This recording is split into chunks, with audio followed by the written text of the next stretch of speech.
Pues bueno, ya yo creo que vamos empezando para que también podamos hacer la separación de este día y vamos a iniciar con la oración. Déjenme minimizo esto. Perfecto. Padre, te agradecemos infinitamente tu misericordia, tu amor, tu bondad, el hecho de que nos has permitido llegar hasta este momento y hasta este lugar, Señor. Te agradecemos infinitamente lo que has hecho por cada uno de nosotros para que podamos llegar nosotros hasta este punto, Señor. Gracias por regalarnos este día de Shabbat. Gracias, Padre, por permitirnos disfrutar de este día, porque has abierto nuestras mentes, nuestros corazones, nuestros oídos y nuestros ojos para entender tu palabra. Y Padre, hacemos la separación entre lo santo y lo profano, entre este día de Shabbat que inicia y los demás días de la semana que han terminado, Señor, sabiendo que entramos en este espacio sagrado, en este espacio dedicado, distinguido, separado, Señor, para estar en comunión personal contigo. Gracias te damos, Padre, y te pedimos que seas tú el que dirija este tiempo, Señor, el que tome el lugar en este tiempo, Padre, y que podamos todos ser vasos de uso honroso, Señor, para ti. Que podamos poner en práctica, Señor, todo lo que aprendamos, todo lo que escuchemos, Señor, y que podamos también abrir nuestras mentes y nuestros corazones para recibir eso que tú has preparado para nosotros, Señor. Padre, nos ponemos en tus manos y te agradecemos en el nombre y por los méritos de nuestro don Yeshua, el Mesías. Amén y amén. Amén. Amén. Y bueno, vamos a leer precisamente donde menciona respecto al día de reposo, el mandamiento. Esto está en Éxodo 20, en el versículo 8 al 11. Acuérdate del día de reposo para santificarlo. 6 días trabajarás y harás toda tu obra, mas el séptimo día es reposo para el Señor tu Dios. No hagas en él obra alguna, tú, ni tu hijo, ni tu hija, ni tu siervo, ni tu criada, ni tu bestia, ni tu extranjero que está dentro de tus puertas. Porque en 6 días hizo el Señor los cielos y la tierra, el mar y todas las cosas que en ellos hay, y reposó en el séptimo día. Por tanto, el Señor bendijo el día de reposo y lo santificó. También en Isaías 58, versículos 13 y 14 leemos, si retrajeres del día de reposo tu pie, de hacer tu voluntad en mi día santo y lo llamares delicia, santo, glorioso del Señor, y lo venerares, no andando en tus propios caminos, ni buscando tu voluntad, ni hablando tus propias palabras, entonces te deleitarás en el Señor, y yo te haré subir sobre las alturas de la tierra, y te daré a comer la heredad de Jacob tu padre porque la boca del Señor lo ha hablado. Y vamos a tomar nuestro vino, si tienen vino o si tienen jugo, les voy a pedir que lo tomen y vamos a bendecirlo, sabiendo que de esta forma también se cerraban pactos en aquellos tiempos en los cuales, pues bueno, pasaba el proceso del vino, el estrujar las uvas, el obtener el jugo de lo más profundo y obviamente, pues de la misma forma también nuestro don Yeshua, su cuerpo fue estrujado, fue lastimado para que pudiera vertir su sangre que fue por nosotros el sacrificio perfecto para limpiarnos de todo pecado. Baruch atah Adonai Eloheinu melech haolam, boré pri agafen. Bendito eres tú, Señor, nuestro Dios, Rey del universo, que creaste el fruto de la vid. Lejaim, por la vida. Lejaño.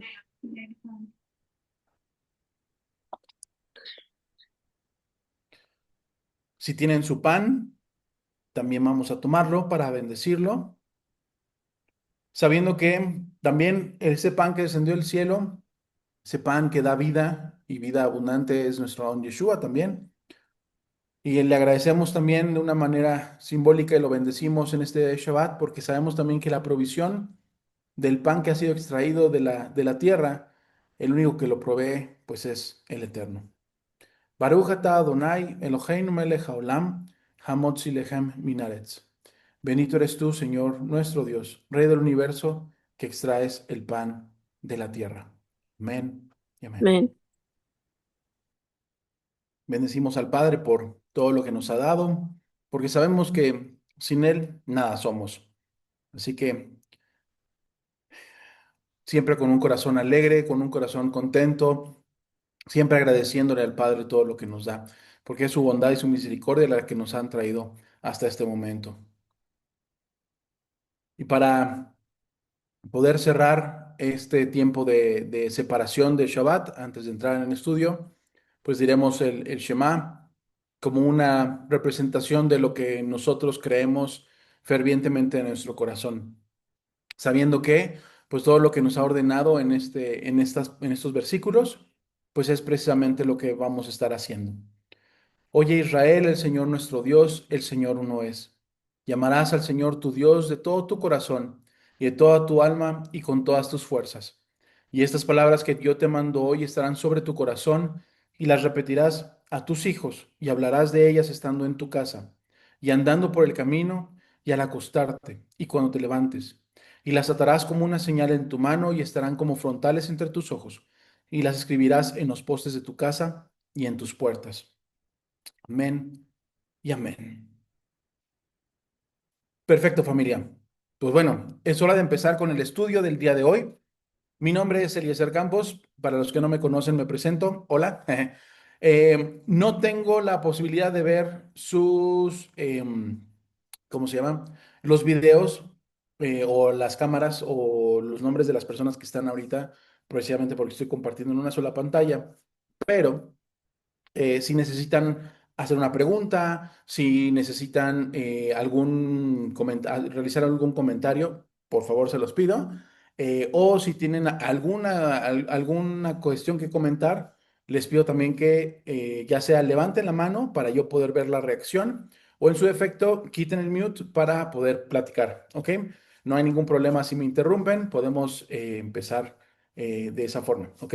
Y recuerden, no hay preguntas tontas, no hay comentarios que no valgan la pena, siempre es lo que alimenta también el estudio. Así que, por favor, siéntanse con toda la confianza de interrumpir, de comentar, de preguntar, de si hay alguna duda, ya saben, ¿no? Por favor, les pido que hablen conmigo, ¿ok? Y vamos a hacer esto un poquito más interactivo, ¿ok? ¿Alguna pregunta hasta aquí?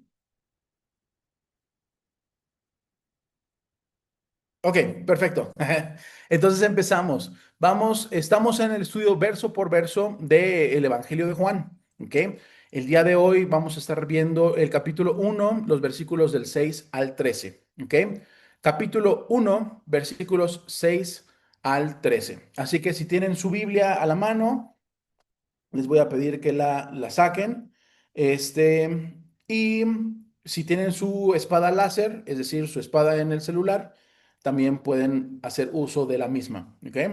Así que vamos a leer Juan 1, versículos 6 al 13. Y empezamos. Primero con la introducción. Se presume que el Evangelio de Juan fue escrito en hebreo, ¿ok? Hay muchas fuentes que nos dicen que todo el Antiguo Testamento fue escrito en griego, que hay algunas porciones que fueron escritas en hebreo, que hay otras porciones que fueron escritas tal vez en algún otro idioma, pero lo que se dice en específico de Juan es que tal vez pudo haber sido escrito en hebreo. ¿Por qué? Porque hay ciertas referencias y todavía ciertas traducciones que hace el autor en su carta. Si, aunque hubiera sido escrito en griego, se presentan ciertos hebraísmos, es decir, frases muy comunes o muy coloquiales que el pueblo judío entendía en ese entonces. Por ejemplo, cuando hace mención de la palabra Mesías, que quiere decir Cristo, hay un versículo precisamente en Juan, que lo que dice es que presenta a Jesús, a Yeshua, como el Mesías, que quiere decir el Cristo. Y normalmente lo vemos entre paréntesis. Eso se le conoce ya sea como un hebraísmo o da una pauta para decir que fue escrito en hebreo y ya después traducido al griego, que ya fue el canon con el que se tomó el Evangelio de Juan. En estos versículos, hablando del 6 al 13, que es el que vamos a hacer lectura en un minuto, hacemos lectura del enviado del Eterno, que es Johanán, que es Juan el Inmersor. ¿Ok? No hay que confundirnos cuando Juan hace referencia a sí mismo como cuando hace referencia a Johanán o a Juan el Inmersor o Juan el Bautista, como es conocido, para anunciar la venida de Yeshua. ¿Sí se acuerdan quién era Juan el Bautista o Juan el Inmersor? ¿Qué era de Yeshua? Sí, primo. Era su primo, No, exactamente. Era el primo de Yeshua, ¿ok? Entonces, vamos a ver que hay un contraste y lo vamos a ver, ir viendo poco a poco mientras vamos avanzando en Juan. Cuando leemos respecto a Juan el Bautista o Juan el Inmersor que ve a Yeshua venir, pues él no sabía que era su primo. Él sabía que venía el Mesías y que él tenía que eh, preparar el camino, ¿no? Que era lo que mencionaba Isaías. Isaías 43 profetiza la llegada de Juan el Inmersor o Juan el Bautista como adelanto de la venida del Mesías. ¿Ok?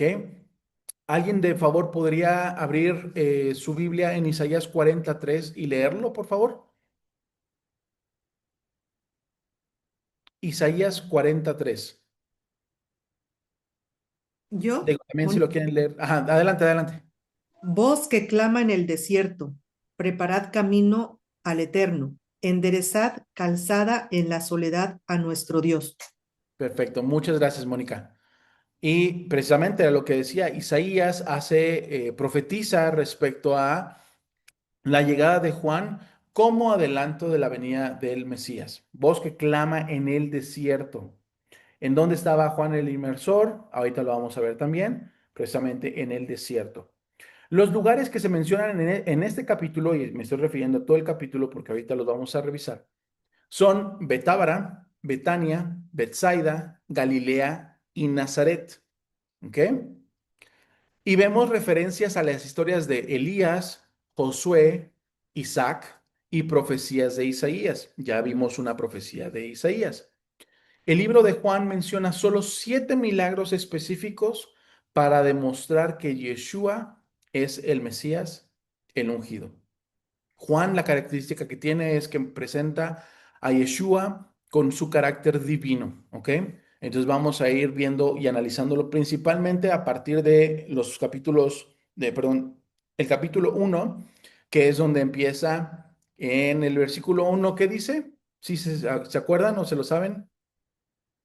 El versículo de Juan 1:1. En el En el principio era el principio era el verbo. verbo y el Ajá. verbo era con Dios. Y el verbo era Dios. Muy bien, perfecto. Entonces, a partir de ese punto, en ese primer versículo, ya está Juan, el autor del Evangelio, queriendo demostrar que Yeshua precisamente es el ungido, el Mesías, el enviado del Eterno. Y entonces, como les decía, vamos a ver que en este capítulo 1 hay varios lugares. Se dice que la distancia de Nazaret a Capernaum es de 4 días. ¿Ok? Entonces aquí está Capernaum, nada más lo estoy poniendo como referencia. Y después, Andrés, Pedro y Felipe eran de Bethsaida y estaban siguiendo a Juan el Inmersor hasta Betania. Es decir, que podríamos inferir que Andrés, Pedro y Felipe eran en su momento discípulos de Johanán el Inmersor, empezando por ahí. ¿Ok? De acuerdo a los cálculos, podríamos decir que Andrés y Pedro caminaron entre 6 y 8 días para llegar a Betania. Ahora, Yeshua venía de Nazaret a ser inmerso o ser bautizado en el río Jordán por Juan el Bautista, Juan el Inmersor, que eran aproximadamente más o menos 4 días por llegar. Es decir, de Nazaret hasta Betania, otros 4 días. ¿Ok? Ahora, después de que Yeshua es bautizado en el Jordán, hace el llamado de los primeros discípulos y todos se van a Caná de Galilea, donde registra Juan el primer milagro. ¿ok? Las bodas de Canaán, en donde Yeshua convierte ¿alguien sabe? ¿Alguien se Agua acuerda? en vino. Agua en vino, pero es precisamente, muchas gracias. El agua en vino. Entonces, de Betania se va hasta Caná de Galilea, ¿ok? Entonces, nosotros vamos a terminar el capítulo 1, que ya lo dirán también otros comentarios y otros estudios que vamos a tener más adelante, todo el proceso que hace, ¿ok? Ahorita vamos a trasladarnos a Betania, al otro lado del Jordán, que era donde estaba Johanán el inmersor, ¿ok? Y ahora sí, vamos a leer Juan 1 del versículo 6 al versículo 13, ¿ok? Hubo un hombre enviado de Dios, el cual se llamaba Juan. En este caso se llama a Johanán, hace referencia a Johanán el inmersor. Este vino por testimonio para que diese testimonio de la luz, a fin de que todos creyesen por él. No era él la luz, sino para que diese testimonio de la luz. Aquella luz verdadera que alumbra a todo hombre venía a este mundo. En el mundo estaba, y el mundo por él fue hecho, pero el mundo no le conoció. A lo suyo vino, y los suyos no le recibieron. Mas a todos los que le recibieron, a los que creen en su nombre, les dio potestad de ser hechos hijos de Dios, los cuales no son engendrados de sangre, ni de voluntad de carne, ni de voluntad de varón, sino de Dios. Y ahora sí, vamos a ir viendo los puntos importantes. Hubo un hombre enviado de Dios, el cual se llamaba Juan. Johanán significa Dios es misericordioso. ¿Y qué es lo que estaba predicando Johanán en aquel entonces? El bautismo. ¿El bautismo de qué? ¿O que quitaba qué? Que quitaba el pecado. Él Ah, bautizaba para arrepentimiento, para que el pueblo hiciera teshuvá. ¿Se acuerdan? Regresara a sus orígenes, a la Torá. Y vemos precisamente que Dios fue el que envió a Johanán, a Juan el Inmersor. Vamos a Lucas, versículos del 5 al 23 en el capítulo 1. Lucas 1, del 5 al 23. Y si quieren, lo leo. Dice, hubo en los días de Herodes, rey de Judea, un sacerdote llamado Zacarías de la clase de Abías. Su mujer era de las hijas de Aarón y se llamaba Elizabeth. Ambos eran justos delante de Dios y andaban irreprensibles en todos los mandamientos y ordenanzas del Señor. Pero no tenían hijos porque Elizabeth era estéril y ambos eran ya de edad avanzada. Aconteció que ejerciendo Zacarías el sacerdocio delante de Dios, según el orden de su clase, conforme a la costumbre del sacerdocio, le tocó en suerte ofrecer el incienso, entrando en el santuario del Señor. Y toda la multitud del pueblo estaba afuera, orando a la hora del incienso. Y se le apareció un ángel del Señor puesto en pie a la derecha del altar del incienso. Y se turbó Zacarías al verle y le sobrecogió temor. Pero el ángel le dijo, Zacarías, no temas porque tu oración ha sido oída, y tu mujer Elizabeth te dará a luz un hijo, y llamarás su nombre Juan. Y tendrás gozo y alegría, y muchos se regocijarán, de su nacimiento, porque será grande delante de Dios. No beberá vino ni sidra, y será lleno del Espíritu Santo, aún desde el vientre de su madre, y hará que muchos de los hijos de Israel se conviertan al Señor, Dios de ellos. E irá delante de él con el espíritu y el poder de Elías, para hacer volver los corazones de los padres a los hijos y de los rebeldes a la prudencia de los justos, para preparar al Señor un pueblo bien dispuesto. Dijo entonces Zacarías al ángel, ¿en qué conoceré esto? Porque yo soy viejo y mi mujer es de edad avanzada. Respondiendo el ángel le dijo, yo soy Gabriel, que estoy delante del Eterno, y he sido enviado a hablarte y darte estas buenas nuevas. Y ahora quedarás mudo y no podrás hablar hasta el día en que esto se haga, por cuanto no creíste mis palabras, las cuales se cumplirán a su tiempo. Y el pueblo estaba esperando a Zacarías y se extrañaba de que él se demorase en el santuario. Pero cuando salió no les podía hablar y comprendieron que había visto visión en el santuario. Y él les hablaba por señas y permaneció mudo. Y cumplidos los días de su ministerio, se fue a su casa.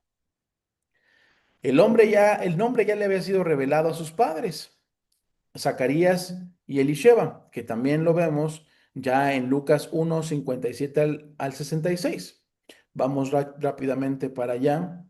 Lucas 57, 66. Pero antes, como les había comentado, Juan, el autor del Evangelio de Juan o de la carta de Juan, hace referencia a varias profecías, a varios personajes de la Biblia, ¿no? Ya escuchamos profecía de Isaías, ya escuchamos también que él lo iba a hacer como con el espíritu de Elías, precisamente a dónde estaba Elías cruzando o dónde cruzaba en el Jordán. Entonces Elías, Johanán el inmersor, precisamente donde empieza a bautizar para que fuera el pueblo volviera a los caminos del Eterno, es decir, a la Torá. Entonces, pues lo hacía en el Jordán. Exactamente se cree que en el mismo punto por donde Elías pasaba normalmente de un lado hacia el otro en Israel. Y bueno, dice Lucas 1, 57 al 66. Cuando a Elizabeth se le cumplió el tiempo de su alumbramiento, dio a luz un hijo. Y cuando oyeron los vecinos y los parientes que Dios había engrandecido para con ella su misericordia, se regocijaron con ella. Aconteció que el octavo día vinieron para circuncidar al niño y le llamaban con el nombre de su padre, Zacarías. Pero respondiendo su madre dijo, no, se llamará Juan. Le dijeron, ¿por qué? No hay nadie en tu parentela que se llame con ese nombre. Entonces preguntaron por señas a su padre cómo le quería llamar. Y pidiendo una tablilla, escribió diciendo, Juan es su nombre. Y todos se maravillaron. Y al momento fue abierta su boca y suelta su lengua, y habló bendiciendo a Dios, y se llenaron de temor todos sus vecinos, y en todas las montañas de Judea se divulgaron todas estas cosas. Y todos los que las oían las guardaban en su corazón, diciendo, ¿quién pues será este niño? Y la mano del Señor estaba con él. Vemos que todo este proceso no fue algo de una coincidencia. No fue algo que no estuviera planeado, fue algo que se salió de control. Dios ya tenía todo preparado. Incluso muchos comentaristas pensarían que cuando Elías dice bosque del que clama en el desierto, preparad el camino del Señor, significaba precisamente que él mismo se estaba diciendo, aquí estoy, pero no hacen referencia a que en un futuro iba a venir alguien que preparara el camino para que el Mesías regresara. E incluso leímos bueno, en lo que le dice el ángel Gabriel a Zacarías cuando está en el templo, le dice, él va a ir delante para poder del pueblo, para que el pueblo se arrepienta y se vuelva a su Dios. Entonces, precisamente Johanán el Inmersor es el que cumple con esta función de preparar el camino para que ahora sí el Mesías pueda venir y dispongan en sus corazones cada quien el recibirle. Vamos a continuar. La profecía de Zacarías revela puntos importantes respecto a la vida de Juan. Volvemos a leer en Lucas 1 del 67 al 80. Y Zacarías su padre fue lleno del Espíritu Santo y profetizó diciendo, bendito el Señor Dios de Israel que ha visitado y redimido a su pueblo, y nos levantó un poderoso Salvador en la casa de David su siervo, como habló por boca de sus santos profetas que fueron desde el principio, salvación de nuestros enemigos y de la mano de todos los que nos aborrecieron, para hacer misericordia con nuestros padres y acordarse de su santo pacto, del juramento que hizo a Abraham, nuestro padre, que nos habría de conceder, que, librados de nuestros enemigos, sin temor le serviríamos en santidad y en justicia delante de él todos nuestros días. Y tú, niño, profeta del Altísimo, serás llamado, porque irás delante de la presencia del Señor para preparar sus caminos, para dar conocimiento de salvación a su pueblo, para perdón de sus pecados, por la entrañable misericordia de nuestro Dios, con que nos visitó desde lo alto la aurora, para dar luz a los que habitan en tinieblas y en sombra de muerte, para encaminar nuestros pies por camino de paz. Y el niño, refiriéndose a Juan el Inmersor, crecía y se fortalecía en espíritu y estuvo en lugares desiertos hasta el día de su manifestación a Israel. Precisamente, entonces, aquí no era, es más, está más claro que nada, ¿no? Dice precisamente en el versículo 76, y tú niño, profeta del Altísimo serás llamado. Y más adelante, o incluso en algunos evangelios, vemos que le preguntan, bueno, muchos de los discípulos no creían que Yeshua fuera el Mesías. Y los discípulos de Juan van y le preguntan, oye, pues ¿eres tú el Mesías? Porque vemos que tú haces señales y nada más Juan pues bautizaba por ahora sí que por arrepentimiento, ¿no? Entonces, pues incluso el mismo Juan en algún momento llegó a dudar de Yeshua, pero ¿qué fue lo que les dijo? Todo lo que han visto, todo lo que han oído, pues es lo que estoy haciendo, ¿no? Entonces, crean de que yo soy el Mesías, yo soy el ungido que fue enviado, porque al final Johanán preparó ese camino para que Yeshua pudiera andar aquí. Isaías 43, entonces, es un versículo que profetiza la llegada de Juan el Inmersor con un mensaje de arrepentimiento, ya lo hemos visto, de regresar a los mandamientos de Dios, es decir, que el pueblo hiciera Teshuvah. Y esto nada más lo hemos visto en el primer versículo, que es el versículo 6 del Evangelio de Juan. Vamos al 7. Refiriéndose a Johanán el Inmersor, vino por testimonio, para que diese testimonio de la luz, a fin de que todos creyesen por él. Si nos vamos al diccionario de la Real Academia Española, el testimonio es una prueba, una justificación y una comprobación de la certeza o verdad de algo. ¿Ok? Una prueba, una justificación y comprobación de la certeza o verdad de algo. ¿Ok?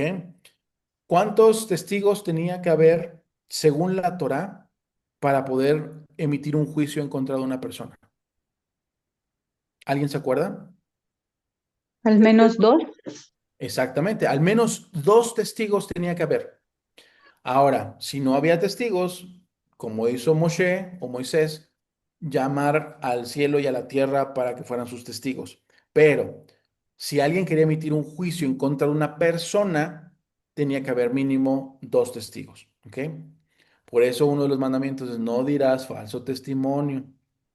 Y es precisamente lo que pasaba. Entonces, aquí estamos viendo que testimonio es prueba, justificación y comprobación, ¿ok? De que algo es verdadero. Testimonio, de acuerdo al diccionario Strong, es la palabra martus. Lo podemos investigar y podemos ver que es G3144 de afinidad incierta, pero es un testigo. Literalmente es judicial, ¿ok? O judicialmente, es decir, alguien legal. Por analogía, es un mártir. Es un mártir, es decir, alguien que puede hasta morir por demostrar que eso es verdad, por probar que algo es verdadero, que es también un testigo, un testimonio. Entonces, pero lo que hay que poner atención es que es judicial, ¿ok? Dentro de una corte, dentro de un juicio, el testimonio es algo que pesa para poder emitir ese juicio. Ahora, vamos a ver el testimonio de la luz, ¿ok? Nuestra siguiente palabra en griego es luz, que según el diccionario Strong es phos, de algo obsoleto que puede ser también fao, que es brillar o hacer manifiesto. ¿Ok? Es testimonio de hacer algo manifiesto, de que hay algo ahí. ¿Ok? Vamos a ver más adelantito algo bastante interesante. Juan fue una prueba, un testigo legal y la comprobación de que la luz, o la luz que es Yeshua, nuestro Salvador, venía a este mundo y fue un testigo para que todos creyeran. ¿Ok? Podemos decir, bueno, ¿cómo es posible que él pudiera ser testimonio? ¿Qué fue lo que hacía Juan el Bautista en ese momento? ¿Qué estaba haciendo él? Daba testimonio ¿por qué medio? Por el bautismo, porque era un bautismo para arrepentimiento, para hacer teshuvá, para dejar todos los pecados de manera alegórica ahí enterrados y salir, vivir una nueva vida. Eso era lo que entendían. Y eso era lo que Juan predicaba. Arrepentimiento de sus pecados. Y era un testigo. ¿Por qué? Porque al final se cumplió la profecía que dijo su padre respecto a Juan. Dice, para dar conocimiento de salvación a su pueblo, para perdón de sus pecados, por la entrañable misericordia de nuestro Dios, que nos visitó desde lo alto, la aurora. Dice, para dar luz a los que habitan en tinieblas y en sombra de muerte, para encaminar nuestros pies por camino de paz. Y leí lo que fue Lucas 1, del 77 al 79. Era un testimonio. Ahora pongámonos a pensar, ¿somos testimonio de lo que Dios ha hecho en nuestras vidas? Alguien más podría decir, es que tú eres un testigo legal, una prueba de que la luz de Yeshua se hace manifiesta en tu vida. Está fuerte. Y creo que esa es la pregunta que nos deberíamos hacer todos los días. Al despertar, después de agradecerle al Padre por darnos la vida, Padre, pedirle, Padre, yo quiero ser un testigo, un testimonio de esa luz que vino a salvarnos. Quiero ser testimonio, un testigo fiel, legal, de que la luz de Yeshua se ha hecho manifiesta para los hombres. Porque al final eso es lo que estamos buscando también ser. Vamos al versículo 8. No era él, refiriéndose a Juan el Bautista o Yohanan el Inmersor, no era él la luz, sino para que diese testimonio de la luz. Juan, el autor de esta carta, menciona que Juan el Inmersor no era la luz. Él no era el que iba a hacer, eh, por los méritos de él, todo el mundo iba a ser salvo. Es decir, no era el punto importante de dar a conocer a Yohanan como, él es, sino que él sería el testigo, el que iba a proclamar la venida del Mesías, la luz del mundo, Yeshua. Dice la segunda parte del versículo, sino para que diese testimonio de la luz, pero él no era la luz. El mismo Juan el Inmersor confiesa esto en Juan 1, 19 al 27 y vamos a leerlo nada más adelantándonos un poquitito para dar el contexto de este versículo. Juan 1, 19 al 27 y dice, este es el testimonio de Juan el Inmersor cuando los judíos enviaron de Jerusalén sacerdotes y levitas para que le preguntasen, ¿tú quién eres? Aquí es donde vemos el punto. Caray, estamos viendo que tú estás haciendo algo por el pueblo, o sea, que es pues que se arrepientan de sus pecados y regresen a la Torá. Y por eso les preguntan los sacerdotes y los levitas, ¿tú quién eres? Confesó y no negó, sino confesó, yo no soy el Cristo, yo no soy el Mesías. Y le preguntaron, ¿qué pues? ¿Eres tú Elías? Dijo, no, no soy. ¿Eres tú el profeta? Y respondió, no. Le dijeron, pues ¿quién eres? Para que demos respuesta a los que nos enviaron. ¿Qué dices de ti mismo? Dijo, yo soy la voz de uno que clama en el desierto. Enderezad el camino del Señor, como dijo el profeta Isaías. Él confiesa, yo no soy el Cristo, y no negó que iba a venir ya, sino que al contrario, dice, yo soy el que te está preparando el camino. ¿Y eso qué quiere decir? Que Yeshua ya venía, detrás de él, ya listo. para empezar su ministerio. Y los sacerdotes y los levitas no entendieron que aquella luz verdadera que alumbra a todo hombre venía a este mundo. Ellos no pudieron entender que ya la luz estaba en este mundo. Juan, el autor, menciona aquí respecto a la venida del Mesías. Ya había nacido, pero no se había mostrado ni se había presentado a todos. Estaba pendiente todavía. Algo faltaba y precisamente era que Juan terminara su ministerio. Que no terminó cuando hizo la inmersión de Yeshua, continuó todavía. Y nos podemos dar cuenta porque nuevamente, en algún momento cuando los discípulos, cuando Juan el inmersor, Juan el Bautista es encarcelado, los discípulos de Juan van y le preguntan, oye, pues si eres o no eres, porque pues, ya Juan está encarcelado. Y él les dice, yo soy. ¿Y por qué hace mención Juan el autor a la luz verdadera? Porque puede ser que lo material, lo que es de este mundo, nos ilumina, nos llena, nos hace ojitos, hace que nuestros ojitos se desvíen, brillen, el dinero, la ropa, la comida, y lo llamamos a todo eso felicidad, a eso que tal vez nos ilumina por una fachada o por un destello. Pero solo hay una persona que trae vida, luz a nuestras vidas, vida en abundancia. Y ese ya sabemos quién es. ¿Podemos vivir sin estar conectados a Dios? ¿Podemos acaso nosotros estar en un lugar en el cual no hay un Dios? Vamos a leer Juan 1:4, por favor.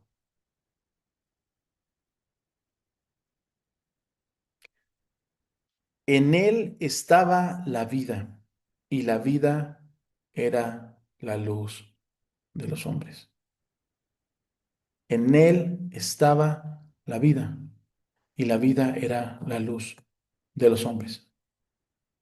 ¿Podemos estar vivos sin estar conectados a Dios?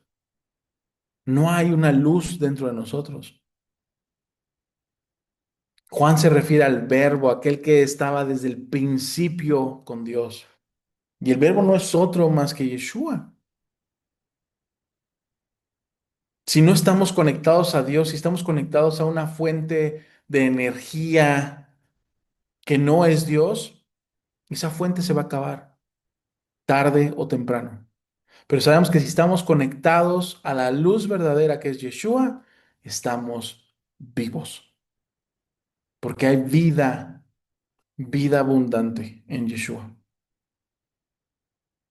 No necesitamos más. No necesitamos sacar nuestros paneles para estar conectados o enchufarnos a la corriente eléctrica. Lo único que necesitamos es estar conectados a la luz verdadera, a Yeshua. Y Él provee esa luz que nosotros necesitamos. Y Juan lo presentó. Les dijo, aquí está.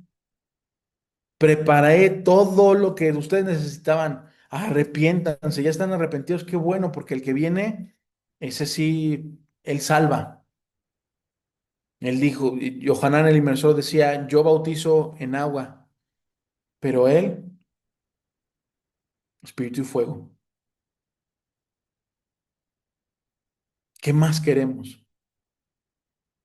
¿Qué más necesitamos sino estar conectados todos los días a él?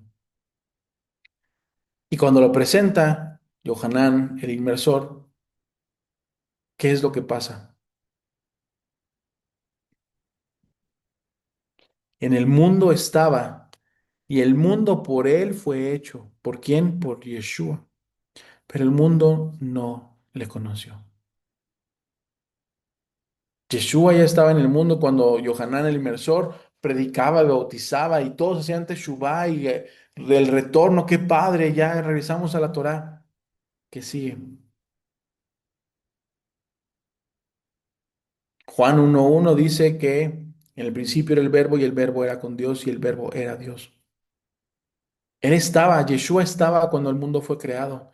Y siempre nuestra alma clama por aquel que nos creó. Así debimos haber identificado a Dios desde un principio, pero el versículo es claro y Juan, el autor, menciona, pero el mundo no le conoció, no lo alcanzó a distinguir. Y precisamente la palabra de conocer en el diccionario Strong es la palabra también o con un significado de sentir. Si no estaban conectados a la luz verdadera, si no estaban conectados a Dios, no pudieron sentir que el Mesías ya estaba. Y el mundo no le conoció. El mundo no lo sintió. No estuvo ahí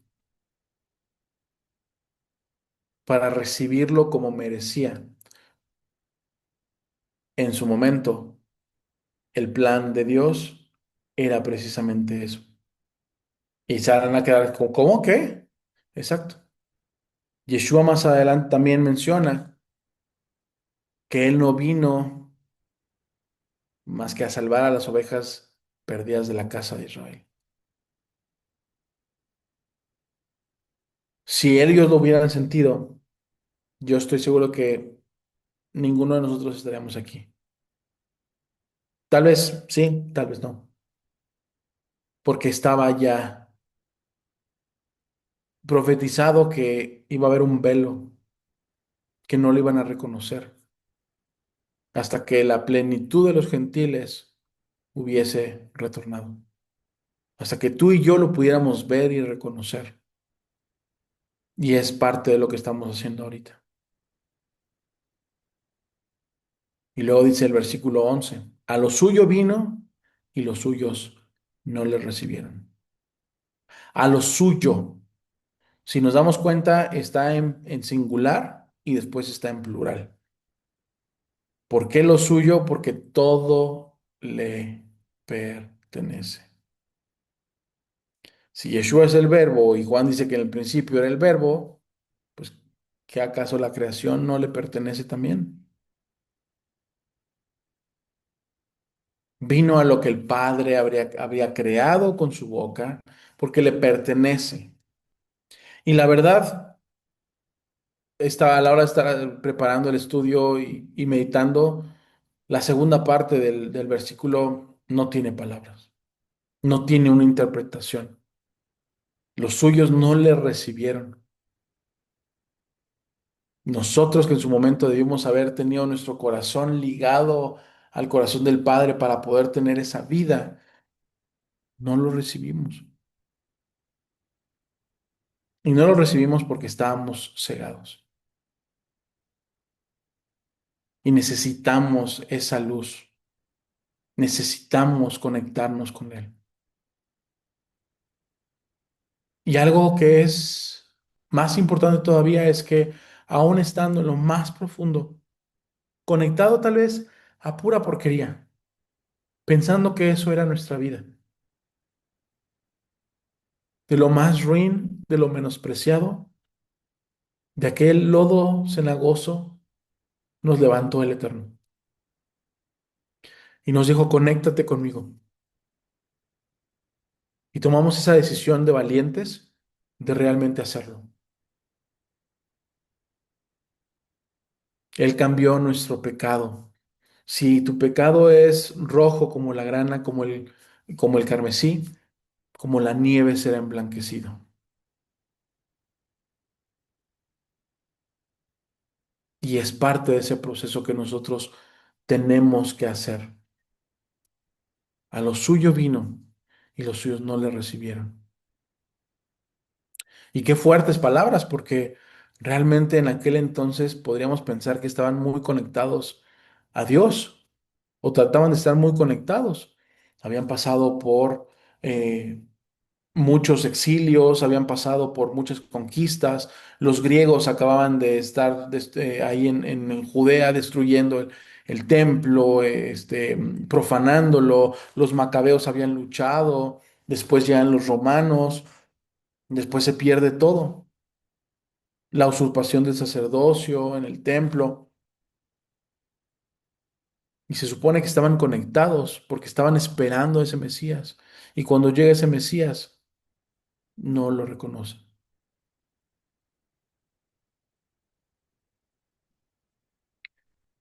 Y entonces, ¿cómo es que no pudo reconocerle el mundo? Precisamente por eso que mencionaba Isaías 53. Llegó como un siervo sufriente, no como un capitán o comandante de un ejército como pensaban que vendría siendo del linaje de David. Pues sí, David siendo un gran guerrero, siendo un gran comandante, siendo un conquistador, ¿cómo es posible que el que decían que era hijo de David viniera como un siervo sufriente? Ellos lo que querían es que alguien ya le cortara el cuello a todos los romanos. Por eso surgen lo que eran los celotes. Por eso es que ya el pueblo estaba cansado después de revueltas, porque ellos buscaban a alguien con fuerza para terminar con sus enemigos. Pero no, Yeshua vino como un siervo sufriente. Isaías 53. ¿Quién ha creído a nuestro anuncio? ¿Y sobre quién se ha manifestado el brazo del Señor? Subirá cual renuevo delante de él y como raíz de tierra seca. No hay parecer en él ni hermosura. Le veremos, mas inatractivo para que le deseemos. Despreciado y desechado entre los hombres, varón de dolores, experimentado en quebranto, y como que escondimos de él el rostro, fue menospreciado y no lo estimamos. Ciertamente llevó él nuestras enfermedades y sufrió nuestros dolores, y nosotros le tuvimos por azotado, por herido de Dios y abatido. Mas él herido fue por nuestras rebeliones, molido por nuestros pecados. El castigo de nuestra paz fue sobre él, y por su llaga fuimos nosotros curados. Todos nosotros nos descarriamos como ovejas, cada cual se apartó por su camino, mas el Señor cargó en él el pecado de todos nosotros. Angustiado él y afligido no abrió su boca. Como cordero fue llevado al matadero y como oveja delante de sus trasquiladores enmudeció y no abrió su boca. Por cárcel y por juicio fue quitado y su generación, ¿quién la contará?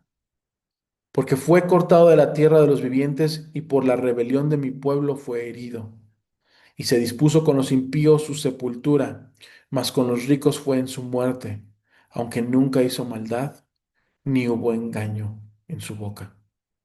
Con todo esto el Señor quiso quebrantarlo, sujetándole a padecimiento.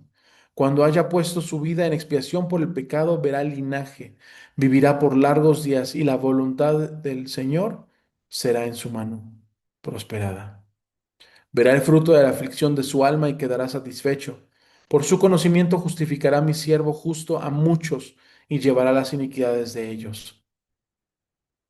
Por tanto, yo le daré parte con los grandes, y con los fuertes repartirá despojos, por cuanto derramó su vida hasta la muerte y fue contado con los pecadores, habiendo él llevado el pecado de muchos y orado por los transgresores.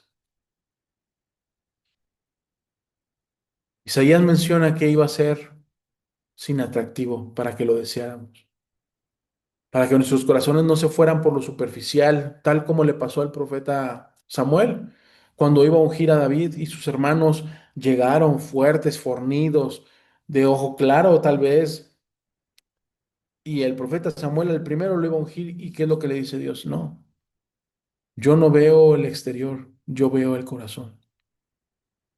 Y tal vez precisamente por eso no lo hizo de esa forma. Iba a sufrir. Y claro que si hablamos de sufrimiento, Judá ya había experimentado y era experto en esos sufrimientos. Exilios, conquistas, peleas constantes, divisiones. Y entonces, ¿para qué querían un Mesías, un siervo sufriente? Alguien que fuera, como menciona Isaías 53, que no abriera su boca cuando había algún juicio o se metía juicio en contra de él. Si nos damos cuenta, Yeshua fue, por así decirlo, condenado por el juicio de dos testigos falsos. ¿Quién iba a querer a alguien que no hablara, que no defendiera la verdad? Pero ¿cómo la defendió él?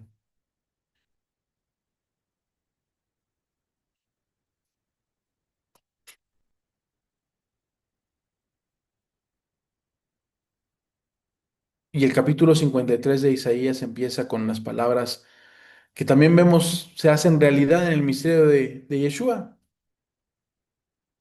¿Cuántas personas le creyeron al anuncio de Yeshua? ¿Cuántas personas le creyeron mientras él daba todo su testimonio?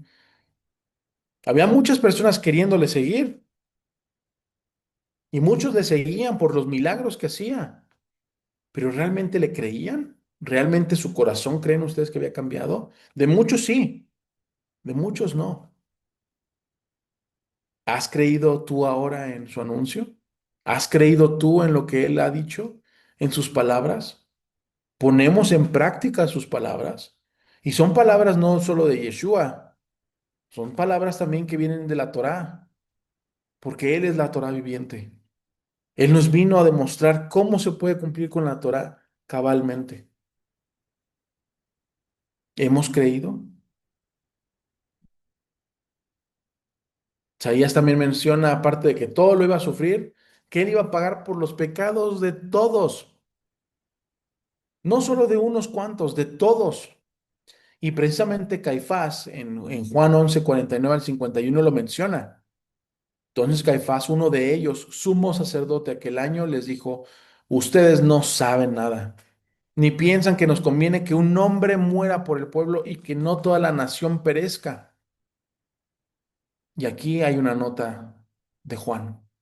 Esto no lo dijo por sí mismo, sino que como era el sumo sacerdote aquel año, profetizó que Yeshua había de morir por la nación. Las palabras que profetizó, que dijo Caifás, fueron una profecía cumplida desde Isaías 53, porque Isaías 53 dice, Él pagará por todos los pecados de todos.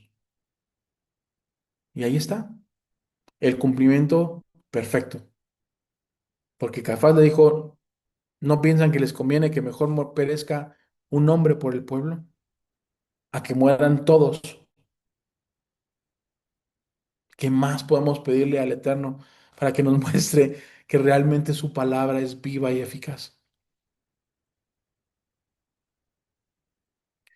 Mas a todos los que le recibieron, y aquí viene la parte preciosa de esos versículos. Recibieron, viene del griego lambano, que es una forma prolongada de un verbo primario que se utiliza solo como alternativo en ciertos tiempos. Y de todo eso que viene ahí como de significado o de información, los, las traducciones principales son a ver quién es más violento para agarrar o para remover, aceptar, alcanzar, mas a todos los que violentamente lo agarraron, lo tomaron, lo aceptaron, lo alcanzaron. ¿Y qué viene después? A los que creen en su nombre. Y si se dan cuenta, cambié la palabra a todos los que le recibieron, porque al final le alcanzaron, pero no de alcanzar de voy, él va corriendo y yo voy detrás de él, sino alcanzar de tomarlo, de sujetarlo, de obedecer lo que él está diciendo que obedezcamos. Tal y como la mujer que tenía el flujo de sangre que tocó su manto, así alcanzarlo a tocar. A los que le alcanzaron, a los que creen en su nombre, creer. Viene y se parece a la parte de la fe, fidelidad, y viene de pistis, que es el griego, que es una convicción. Y aquí en el diccionario Strong viene este significado que dice, de verdad, de verdad es religiosa, o es decir, de lo que se cree dentro la terminología bíblica en griego, pues es la veracidad de Dios, o la convicción de que hay de algo, de un maestro religioso, o una religión, por así decirlo. Especialmente, y aquí la traducción, confianza en Cristo para salvación. Pero vemos que también es traducido como fidelidad. Si nosotros tomamos fidelidad, ya que hemos estado viendo, pasamos por el curso básico, entendemos que es emuná, fidelidad, entonces ahora sí, vámonos a el hebreo. Como les comentaba, Johanán, el autor, o Juan, el autor de este evangelio, habla con mucho hebraísmo y precisamente nos vamos a emuná, lealtad. Y entonces, ¿qué es fidelidad? Es, de acuerdo al diccionario de la Real Academia Española, es observancia de la fe que alguien debe a otra persona o lealtad, puntualidad, exactitud en la ejecución de algo, a los que creen en su nombre. Creer no es nada más de una obediencia o de yo creo y ya, sino es algo más allá y es obediencia. Fidelidad es igual a obediencia. A todos los que la alcanzaron, a los que obedecen en su nombre.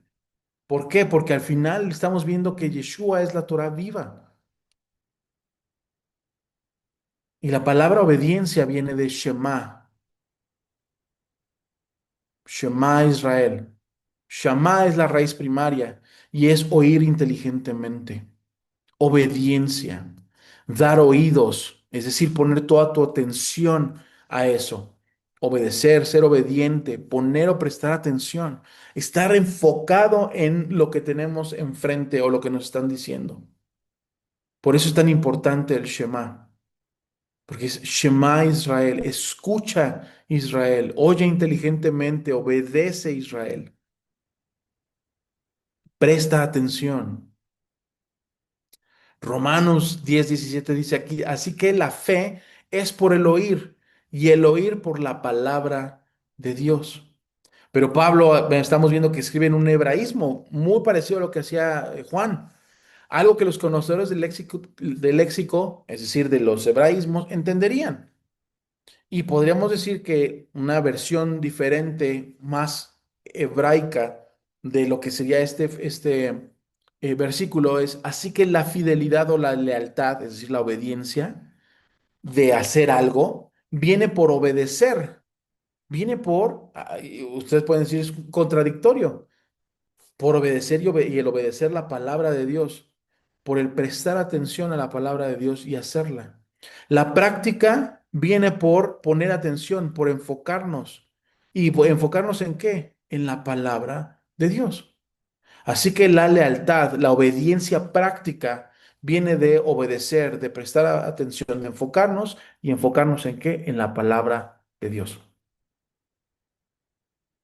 Mas a todos los que le alcanzaron, a los que obedecen su palabra en su nombre, es decir, que ya saben que, pues si Yeshua lo cumplió, lo debemos cumplir, les dio potestad de ser hijos, de ser hechos hijos de Dios.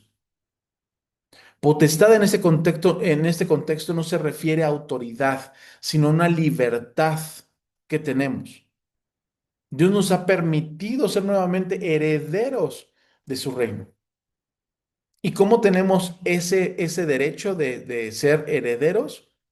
Por haber aceptado a Yeshua y obedecer los mandamientos. No podemos ser llamados hijos de Dios si no hemos obedecido, si no creemos, si no obedecemos lo que hemos visto.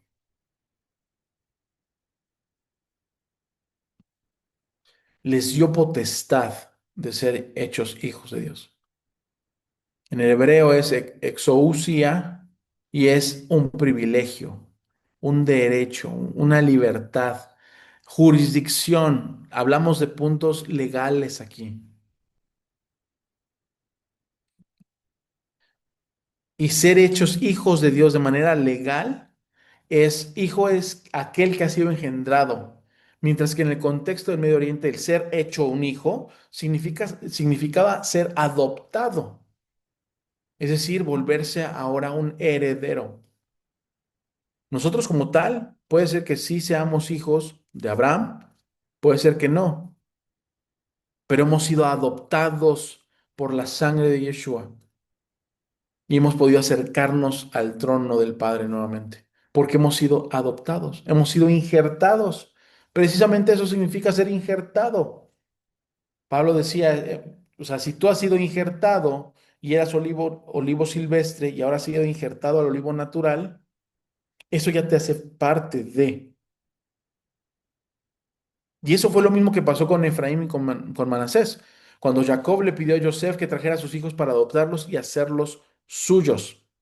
En Génesis 48, del 8 al 12, vemos y leemos, y vio Israel los hijos de José y dijo, ¿quiénes son estos? Respondió José a su padre, son mis hijos, que Dios me ha dado aquí en Egipto. Y él le dijo, acércalos ahora a mí y los bendeciré. Y los ojos de Israel, perdón, estaban tan agravados por la vejez que no podía ver. Les hizo pues acercarse a él y él los besó y los abrazó. Y dijo Israel a José, no pensaba yo ver tu rostro, ya aquí Dios me ha hecho ver también a tu descendencia. Entonces José los sacó de entre sus rodillas y se inclinó a tierra. Físicamente ahorita no me puedo acomodar como está mencionando aquí la palabra, pero imaginemos que Joseph estaba hincado enfrente de su padre también estaba hincado, y entonces los hijos de Joseph estaban cerca de él, o al menos en medio, aunque estuvieran parados, también podrían estar hincados enfrente de él. Y entonces esta frase de los sacó de entre sus rodillas es como si los estuviera dando a luz. Es decir, los pasa, hace la transferencia. ¿Para que, para qué? Para que Jacob pudiera adoptar a sus hijos, hacerlos suyos. Y es algo que estuve leyendo y estudiando un poco más, y era precisamente lo que pasaba. En tiempos de la Grecia antigua, cuando alguien no quería un bebé, lo dejaban en el piso. Y entonces si llovía, se hacía lodo. Y de ahí viene la frase de logo cenagoso nos tomaste. Porque aquella persona que veía al bebé y lo quería tomar y lo quería adoptar para sí, lo tomaba del piso y lo cargaba y se lo llevaba. No importando las circunstancias o la situación que hubiese alrededor, si esa persona quería a ese hijo, lo tomaba y se lo llevaba. Y lo tomaba del piso, precisamente para levantarlo. Por eso Dios nos levanta, nos saca del pozo más profundo donde estábamos. Por eso de entre las piernas sacaban, que era lo que pasaba también y lo que pasó con la sierva de Raquel cuando eh, le dice Raquel, dame hijos o me muero. Y le dijo, pues ¿quién soy yo, Dios, para darte hijos o para negarte el fruto de tu vientre? Y entonces que dice, bueno, aquí está mi sierva, ella me va a dar los hijos que yo quiero. ¿Por qué? Porque hacían exactamente esa misma situación o buscaban hacer lo mismo. De entre las piernas la sacaban y se lo ponían en las piernas de la otra persona, simulando que esa persona era adoptada y entonces se volvía heredero. Por eso Israel, por eso Jacob tuvo tantos hijos. Y no dijo los hijos de fulanita, los hijos de sutanita. Aunque en la genealogía aparece así, al final, ¿de quién se toman los hijos? De Israel. Y una vez que se adoptaban, ellos se volvían herederos.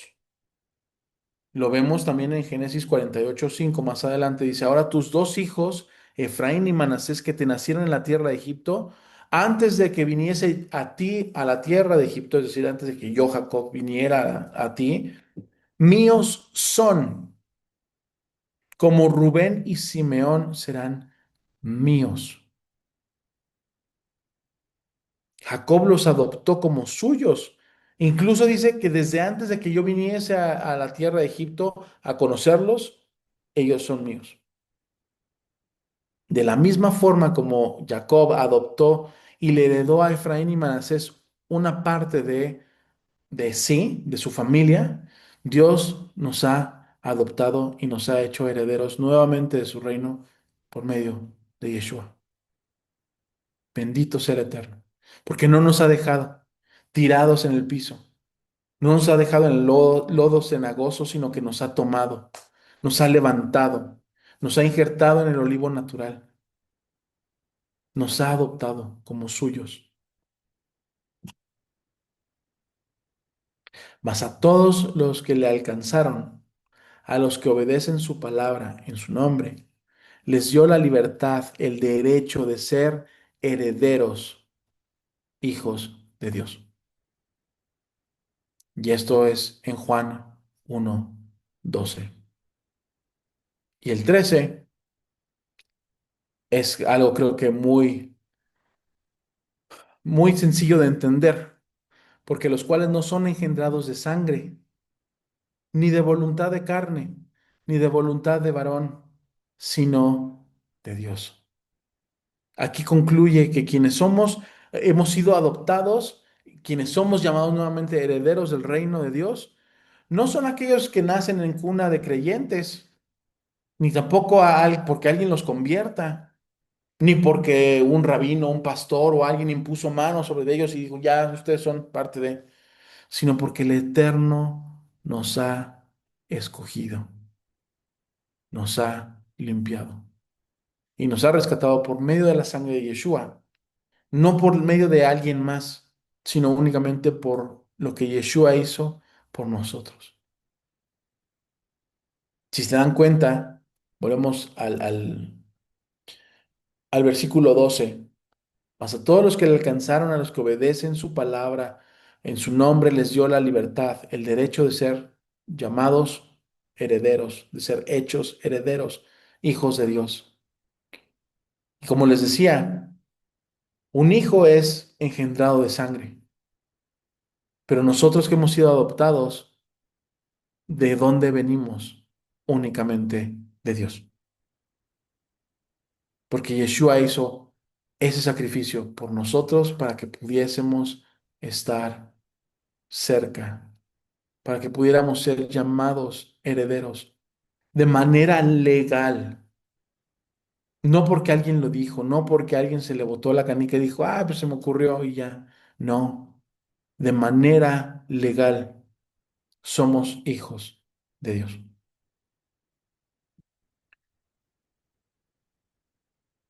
Y creo que es momento ya de abrir ahora sí sus micrófonos. Si alguien tiene preguntas, algún comentario, si alguien quiere igual incluso compartir alguna conclusión de lo que hayamos estudiado el día de hoy, ese es el momento preciso para hacerlo. Y agradecer al Padre también por la misericordia que ha mostrado. Porque tuvimos testigos. Tal vez no fue un Juan el Inmersor que llegara con nosotros, pero sí tuvimos testigos, testimonios legales, de pruebas fehacientes de que Dios estaba ahí hablándonos, queriendo que hiciéramos teshuvá, presentarnos a Yeshua de una forma diferente para poder reconocerle y al final ser llamados hijos de Dios, ser adoptados por Él. ¿Alguien quisiera compartir algo? Hola Elías, ¿me escuchas bien? Sí, sí, te escucho.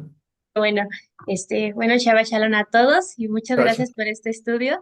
Fíjate que ahorita que estabas explicando, bueno, aquí le tomé fotito, la palabra sobre sentir, o sea, de Ujú, que el mundo estaba y el mundo por él fue hecho, pero el mundo no le recibió.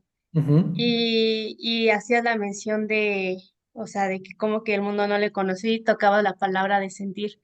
Y justamente era algo lo que bueno, yo entre la semana estaba leyendo un poco sobre las emociones y algo que sea, pues, bueno, yo, como desde mi perspectiva, como lo veo, como que por así decirlo, se habla mucho sobre la neutralidad, ¿no?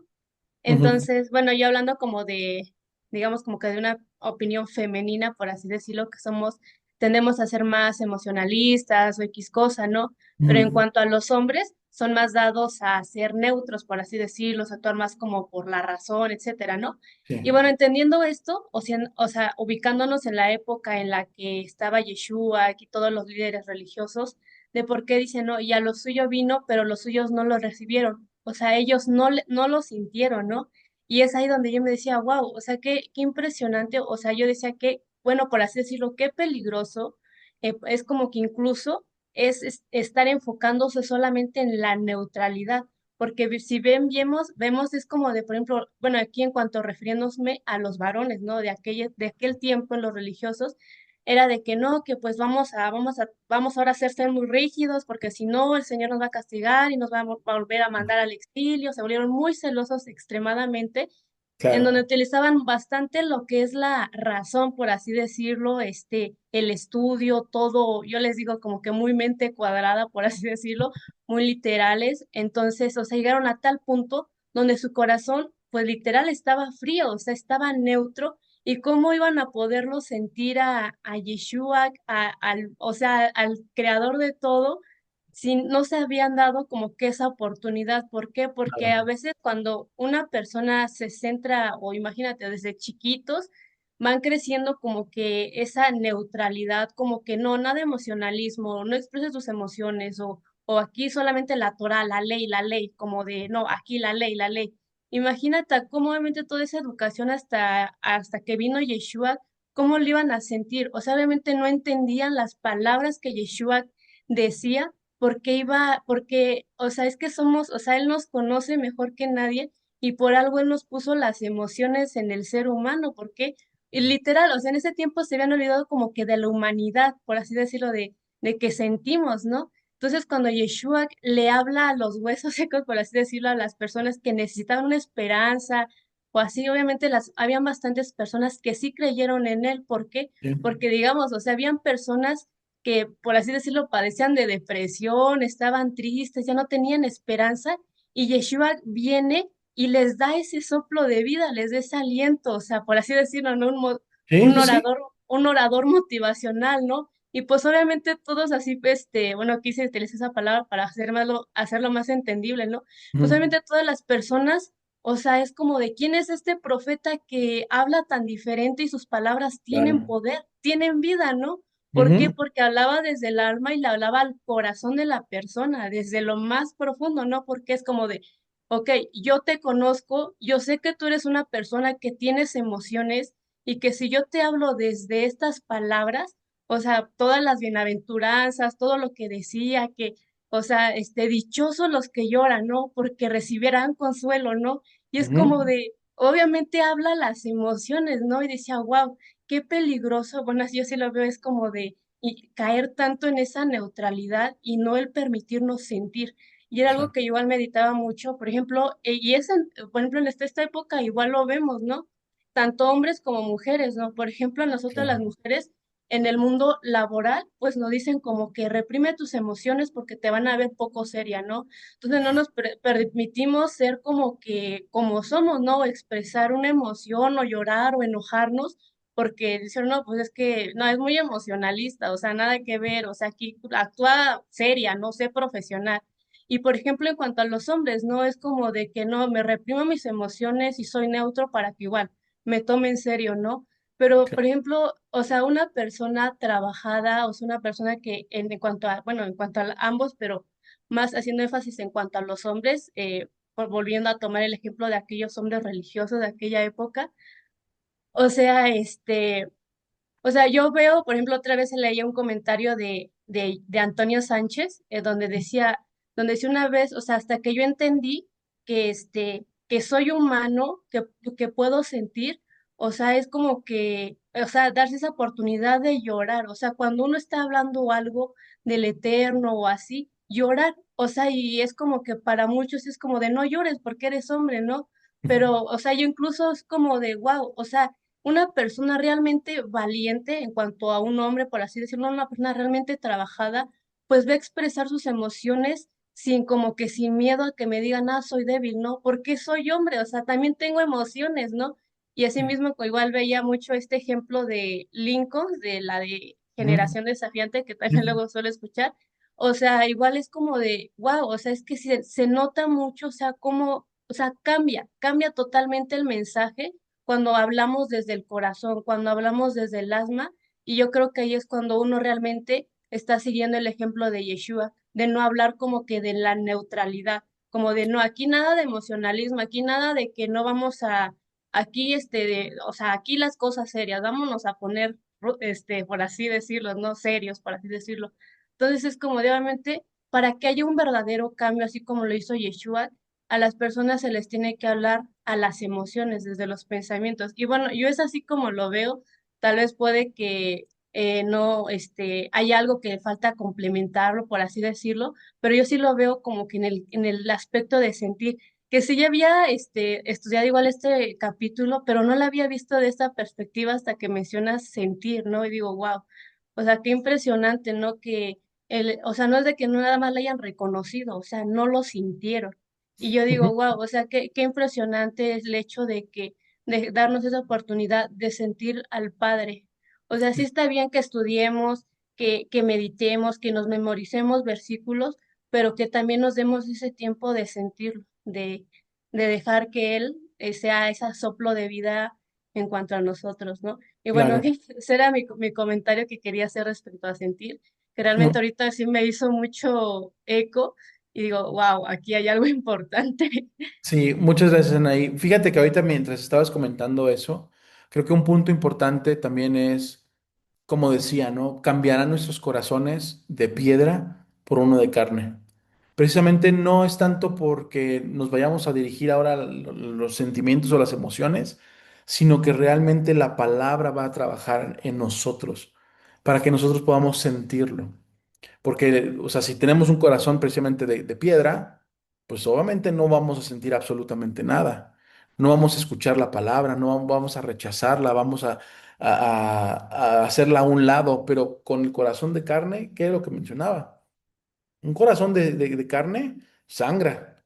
Un corazón de carne se asusta y se vuelve taquicardioso, ¿no? Puede sentir emoción y todo, porque al final estamos buscando precisamente eso en la palabra, cambiar nuestra mente y nuestro corazón para que podamos ser como esas esponjitas de agua que recibamos, retenemos y después nos aprietan un poquito porque el Padre nos está llevando a otro lado y ahora sí que a predicar y a llevar todo lo que hemos aprendido y lo que conocemos.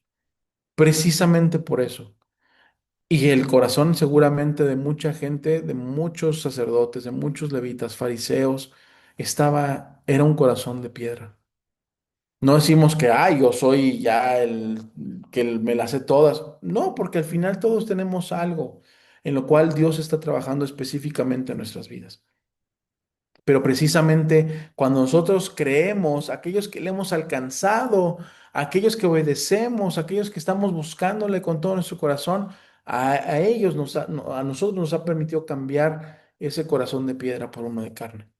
Y entonces la cercanía, el sentir la presencia de Dios, el Espíritu, porque reconocemos que su Espíritu es su palabra, ¿no? O sea, nos dijo, ahí está el Consolador está en la palabra, ¿no? Lo tenemos ahí, podemos leer, podemos estudiar, podemos poner en práctica, es aquello que nos va motivando a seguir adelante.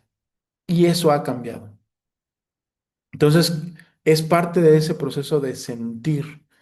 ¿No? Ese es parte de ese proceso de cambiar nuestra perspectiva de neutralidad, ¿no? Porque sí lo hemos llegado a hacer, ¿no? O sea, incluso algunas veces hemos cambiado de, no, tengo que enfocarme en el estudio y tengo que adquirir conocimiento y dejamos a un lado la parte de realmente tener el corazón de carne y poder sentir cómo está nuestra relación con el Padre. Muchas gracias, Anaí, por tus comentarios. ¿Alguien más que tenga algún comentario? ¿Alguien que quiera concluir con algo, una pregunta? Bueno, ahorita a ver si mientras alguien más se anima. pero ahorita que hablaban de esa parte de la parte de sentir, pero yo creo que aquí también, o sea, es sentir al Padre, o sea, sentir a Yeshua, sentirlos a ellos, mas no dejarnos llevar por nuestros Claro, sentimientos sí. carnales, que eso es algo bien difícil de distinguir. Entonces, yo creo que aquí es ese espíritu, eh, ese espíritu santo, como lo llaman en la Biblia, ese espíritu del eterno, ese Ruach, es el que con el que debemos realmente estar conectados para tener este sentir, ¿no? Claro. Y no el sentir de nuestros sentimientos, o sea, de nuestros Sí. sentimientos como tal carnales, Ujú. ¿no? Entonces, pues yo creo que nada más era así como que esa parte, ¿no? O sea, nos podemos, como decían ahí, no llorar o reír o no sé, o como tú decías, ¿no? Pero de, de lo que dice la palabra, Sí. ¿no? Más no de lo que mis sentimientos carnales me hacen sentir.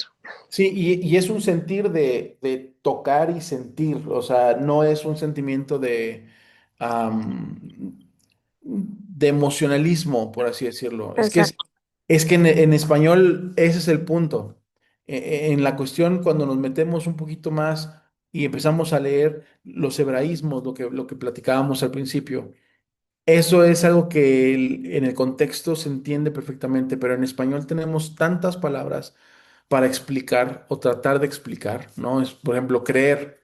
Bueno, pues yo creo, ¿no? O sea, creo que pues este pan está rico, ¿no? Pero lo creo y hasta que lo pruebo puedo decir si está rico.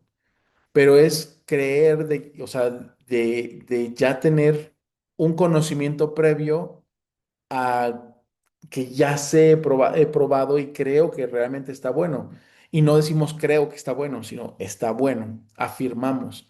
Y es parte de ese proceso también entender que el sentir es un sentimiento de siento aquí, ¿no? No sé cómo explicarlo tampoco, a una emoción, ¿no? O sea, es que siento mariposa en la panza. Pues, exacto. lo que sientes es algo químico, ¿no? Que se está desarrollando en tu panza. Igual y puede ser otra cosa, que esperemos que todo esté bien, ¿no? Pero, ¿sí me explico? O sea, es parte de ese entendimiento y ese sentir. Precisamente por eso mencionaba la parte del corazón de carne y el corazón de piedra. Porque no nos permiten, el corazón de carne, pues late, ¿no? Y sentimos que late. Un corazón de piedra definitivamente no está en movimiento. Entonces, también gracias por la aclaración, Vivi. Muchas gracias. ¿Alguien más? ¿Alguna otra conclusión? ¿Algún otro comentario? Bueno, Mónica, buenas noches. Hola, Mónica, Es, buenas noches. también a todo lo que comentan, es como, pienso que es como adorar al Señor, como dice la palabra, en espíritu y en verdad. Ujú, Para mí, en verdad es su palabra, pero no todo es letra, no, o sea, podemos ser unos letrados, pero ¿en qué momento lo amamos en espíritu? Y pienso que ese sentir es precisamente en espíritu. ujú. Ok. Gracias. Muy bien, muchas gracias, Mónica. Híjole, Perfecto. Mónica, tocas ahí un tema muy importante que igual en la semana yo escuchaba, ¿no? Que hacían un comentario donde decía, no se trata tanto, o sea, de cuánto conocemos de la palabra, porque el mismo adversario, el mismo Satanás, o sea, tiene bastante conocimiento y entendimiento de la Torah, más que cualquier de las personas que estamos aquí, ¿no? Entonces ahí es como de, uy, no, pues sí, no, o sea, si no, ¿de qué tanto ponemos por obra? O sea, ¿qué tanto hacemos lo que viene, ¿no? Precisamente eso, ¿no? De que el conocimiento que proviene de Dios, y sí, o sea, y aquí mismo no sé si lo tocamos o más adelante lo vamos a ver donde dice, pues es que o sea, solamente, o sea, que la ley vino por Moisés, pero solamente la verdad vino de Yeshua, o sea, solamente la plenitud y la verdad vinieron de él. Y es que es eso, o sea, vivir desde la plenitud que Yeshua nos da y la verdad, o sea, el entendimiento, el conocimiento que Él nos da pues a partir de todo, ¿no? No es de que él haya cambiado o la Torá o dado otras Ujú. cosas, sino que nos vino a explicar, o Claro. sea, ya todo, ¿no? Y bueno, pues sí. Perfecto. Muchas gracias, Ana. Y muchas gracias, Mónica, también. ¿Alguien más? Si no, pues damos por concluido el estudio y oramos para cerrar este estudio de inicio de Shabbat. Padre, te agradecemos infinitamente tu misericordia, tu bondad. El hecho de que nos permitas, Padre, sentirte de lo más profundo de nuestro corazón, Señor. Que nos hayas permitido alcanzar el conocimiento y también el poder recibir el perdón de nuestros pecados a través de la sangre que derramó nuestro Adón Yeshua, nuestro Señor Yeshua, en el madero por nosotros. Sabemos, Señor, que sin nada de eso no podríamos nosotros estar cerca. No podríamos ser levantados del piso, ser llamados hijos de Dios, herederos, ser adoptados. Y sabemos, Padre, que tú has hecho todo esto por nosotros por amor. Que podamos nosotros también por amor, Señor, obedecer tu palabra, seguirte, disfrutar de todo lo que tú has hecho por nosotros y seguir disfrutando y seguir poniendo en práctica y poder ser testimonio tal como fue Juan el Bautista, Juan el Inmersor. Que podamos ser testimonios de la luz verdadera, testigos fieles, legales, que pongamos en práctica lo que hemos visto, lo que hemos oído. Porque sabemos que la salvación únicamente viene por medio de Yeshua. Te agradecemos, Padre, todo lo que nos das, todo lo que no nos das, porque sabemos que tu voluntad es perfecta y tú tienes el control de todo. Y que en este día de Shabbat podamos seguir disfrutando, Señor, de todo lo que nos das, de esas perlas que hay escondidas en tu palabra y que podamos ser diligentes y sabios en buscar, en escudriñar, en aprender y poner en práctica. Que seamos oidores y hacedores de tu palabra. Bendecimos tu santo nombre por toda la provisión que nos has dado, Señor, y sabemos que tus promesas en este Shabbat se cumplen. Te agradecemos todo lo que has hecho por nosotros, Señor.